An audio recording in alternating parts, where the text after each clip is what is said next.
Hello, જય શ્રી કૃષ્ણ. કેમ છો બધા? મજામાં?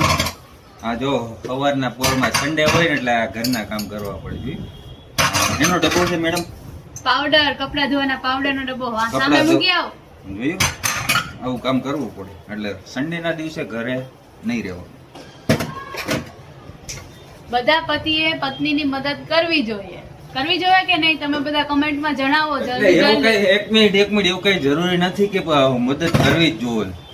એટલે તારો કહેવાનો મતલબ શું છે? પ્રેખામાં કેતો તારો કહેવાનો મતલબ શું છે? મારો કહેવાનો મતલબ એવું છે કે પત્ની એકલી હોય તો પતિએ એની મદદ કરવી જોઈએ, ના, થોડું ના, થોડું ઘર ના. કામમાં. એવું કઈ જરૂર નથી. હું તો કહું હે ને, તમે ધ્યાન રાખજો, આવું બધું ના કરો. અને બને ત્યાં સુધી કાંઈ પણ એને બહાનું કાઢીશ. સન્ડે ના દિવસે કામ જેમ કહીને બહાર જ નીકળી જવાય, બીજું કાંઈ કરાય જ નહીં. જમણ ટાઈમે આવી જવાય, બરોબર? તમે પતિઓને તો એક દિવસની રજા મળે છે અઠવાડિયામાં, અમને હે નહીં મને રજા. ચાલો મિત્રો, આ તો બોયલા રાખશે. એટલે ત્યાં સુધીમાં લાઈક, શેર અને ફોલો કરવાનું ભૂલતા નહીં. આવજો, ટાટા.